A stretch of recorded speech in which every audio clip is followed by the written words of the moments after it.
To be successful as individuals, to create prosperity, we need to be lifelong learners, intellectually curious, often putting ourselves in situations that stretches our knowledge base and perspective, be it talking with someone who doesn't agree with us on an issue, or learning from someone who has a much deeper understanding of something than we do. Economics, a particular trade or craft, wellness, the sciences, accounting, you name it. This is the beauty of division of labor. Because I don't spend one single second thinking about migration patterns of birds, or plumbing, veterinary medicine, coding, developing the next app or whatever it is. But there are people out there who these things, that's their whole world. They live, breathe, eat, and sleep it. And we have something to learn from each other because of it. So being intellectually curious is important to success and personal fulfillment, undoubtedly. Right now, more than any other time in the history of mankind, we have more access to knowledge than we ever have before. Most of you have all the answers to most, if not any, of life's academic and intellectual questions in your pocket on this powerful information device we call a smartphone.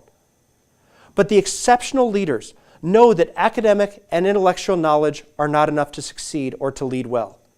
As a leader, you also need to develop and grow in emotional and relational traits to be successful. We call this emotional intelligence. Emotional intelligence is just as important, and I will argue sometimes even more important than intellect. Are you smart with the way you behave and interact with others you encounter in your life? Because real leaders are. Some different components of emotional intelligence we're going to talk about are self-awareness, empathy, situational awareness, inspirational leadership, and a positive outlook. So let's start with self-awareness. Self-awareness is your acute understanding of how you, yourself, are acting in time and space in any given situation, and how others perceive you. So let me ask you a question. Do you have CEO disease? And you say, Mr. Quiggle, I'm not a CEO, so no, I don't have CEO disease. Well, wait a second. I ask this question of anyone who leads people or who aspires to lead people. Do you have CEO disease? So you're saying, what does that even mean? It's when you walk out of a room and you think to yourself, they love me, they think I'm hilarious, or worse yet, it's when you have a conversation with someone or a group of people and you leave that conversation and you start to interact with someone else and you tell that person, about your previous conversation and how much you think they love you and they think you're hilarious. You know what those people are really thinking about? They're thinking, wow, I'm tired of hearing how great he is.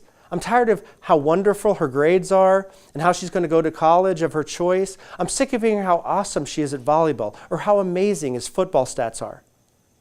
But you know what they say to your face, everyone. Oh, please, show us that video of you throwing the game-winning pass again. Yes, of course I want to see another picture on Facebook of you getting your award. Come on, gather around, everyone, gather around. Everyone, let's listen to how awesome they are. Is there anything wrong with success? Of course not. That's not what I'm saying. We're talking about how this comes across. Just the way you talk about yourself, your success, may not come across to others the way you think it's coming across.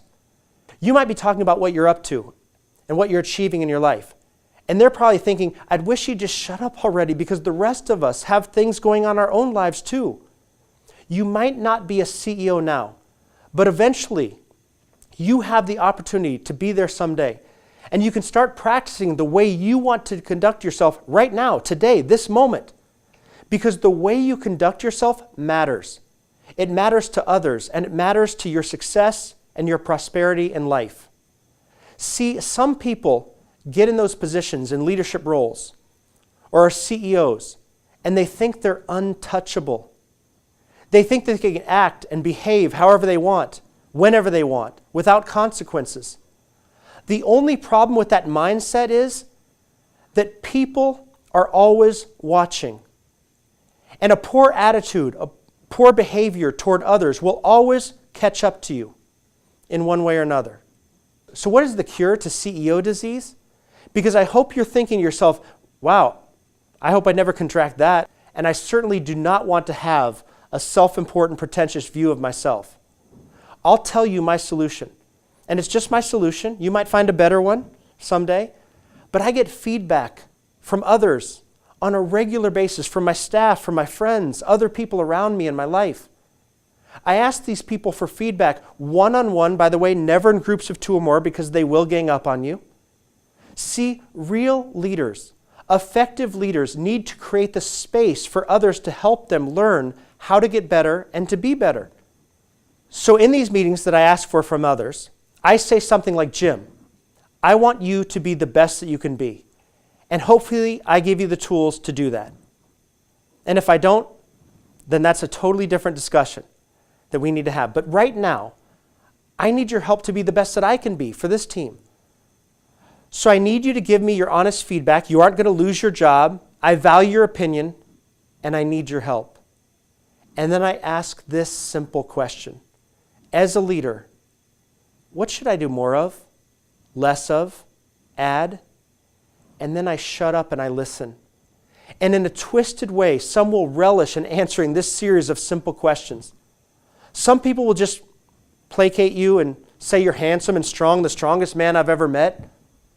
However, some will be truthful and say, Dan, stop talking about your daughter's volleyball. We're sick of it.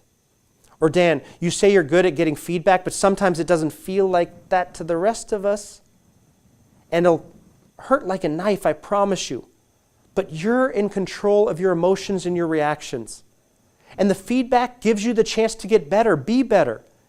Because if you're not getting feedback, you develop an unrealistic, self-inflated image of yourself, and no one will ever want to follow that.